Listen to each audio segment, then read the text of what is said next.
La neuroergonomie, elle commence un peu quand on étudie les prodiges. Par exemple, Rüdiger Gamm, un Allemand, il arrive à faire des divisions de nombres premiers jusqu'à la 60e décimale, le mec. Deux têtes. Bon.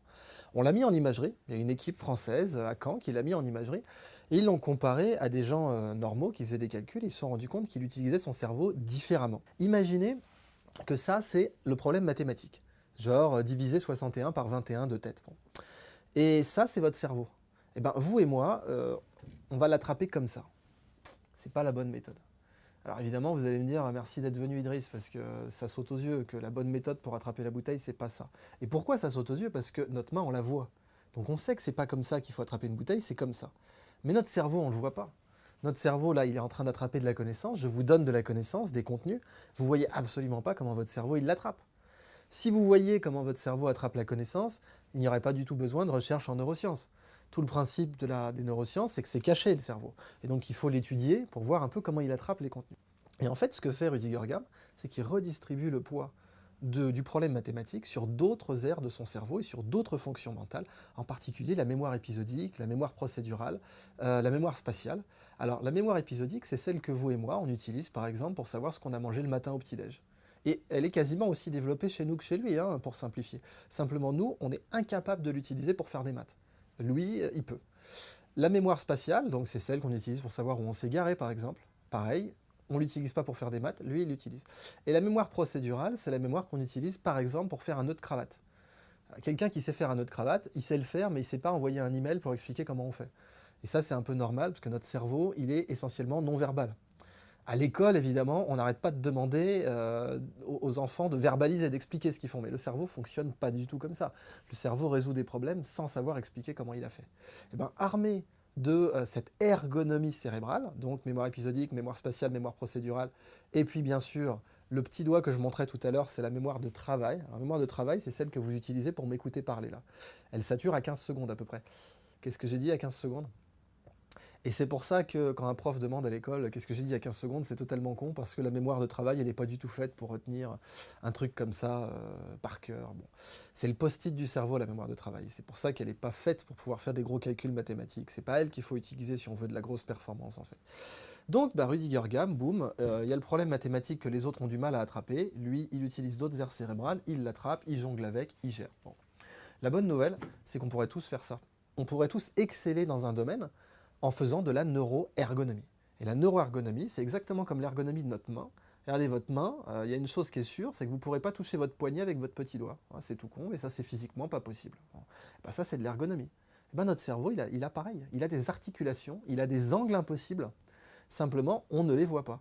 Mais plus on étudie le cerveau, plus on peut dire oui, cet angle-là, il est impossible pour le cerveau, de même que toucher son poignet avec son petit doigt, c'est physiquement impossible. Et là, ça nous emmène très loin. Ça nous emmène très loin parce que ça nous permet de révolutionner en fait toutes les activités humaines. Dans toute activité humaine, il y a le cerveau a priori. Même les plus débiles, il y a le cerveau qui est impliqué. Dans l'économie, dans la politique, dans le marketing et bien sûr dans l'éducation. Et donc quand on fait de la neuroergonomie, on peut tout changer. On peut changer l'école, on peut changer le travail, on peut changer la politique, on peut changer la communication, on peut tout changer. Et en particulier, on peut changer la façon dont on apprend. Dans les pays latins, travail égale souffrance. Travail, ça vient de tripalium, qui est un instrument de torture. Donc déjà, le ton est donné. Lavoro, en italien, ça vient des labeurs de l'accouchement. Donc il y a des gens qui pensent vraiment que plus on se fait chier, mieux c'est. Or, alors là, on va tout de suite faire un point en neuroergonomie. Jouer, c'est la façon normale d'apprendre pour le cerveau. C'est pas la façon exceptionnelle, c'est la façon juste normale. C'est-à-dire que vous prenez les mammifères, des bébés tigres, s'ils jouent pas, ils vont crever. Ils ne sauront pas chasser, ils ne sauront pas défendre leur territoire, ils ne sauront pas se reproduire, ils vont mourir. Bon. Donc la nature est beaucoup plus sélective que nos grandes écoles, que nos systèmes les plus prodigieusement sélectifs, soi-disant. Et elle, son mode d'apprentissage privilégié, c'est le jeu. C'est-à-dire que dans un monde qui fait pas de cadeaux, où la moindre erreur, c'est la mort, c'est le jeu qui domine. Et mieux que ça, on sait en neurosciences qu'il y a une corrélation directe, évidemment, corrélation, c'est pas une cause, mais il y a une corrélation directe, en tout cas, entre jouer et intelligence.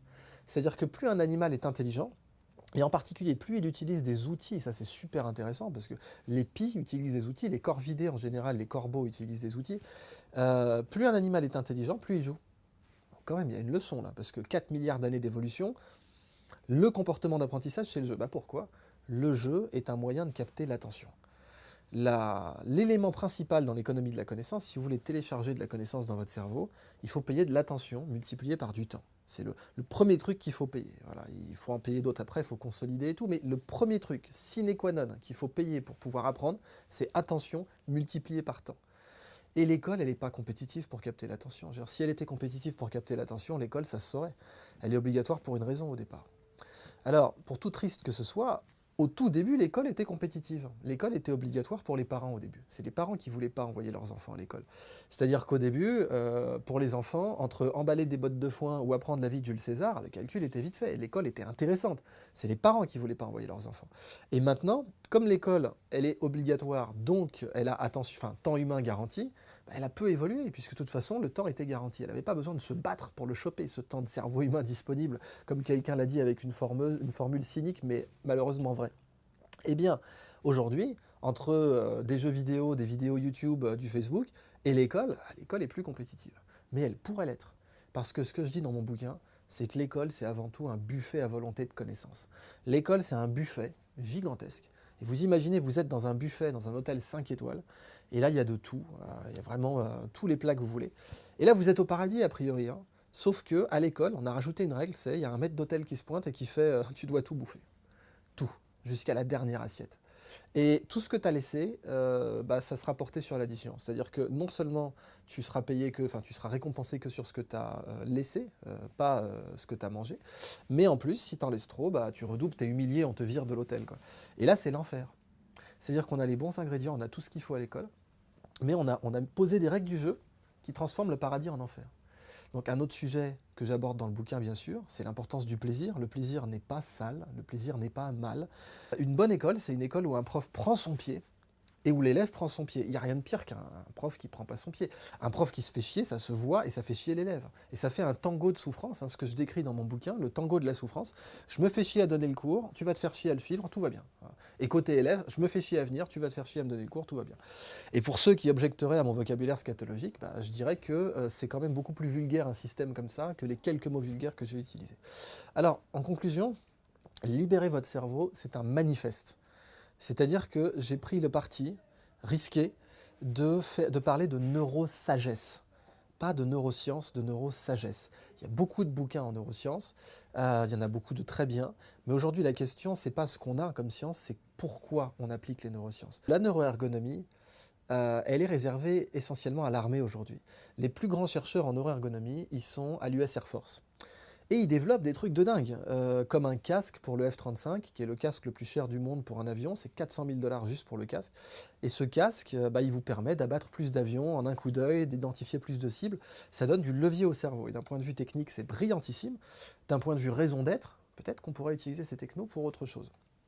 Alors, en particulier, ce qui m'a convaincu d'écrire ce bouquin, c'était un scandale qui a eu lieu l'année dernière, où des membres de l'Association américaine de psychologie, qui est très réputée, qui est une excellente autorité scientifique, se sont rendus coupables de participation au programme de torture de la CIA.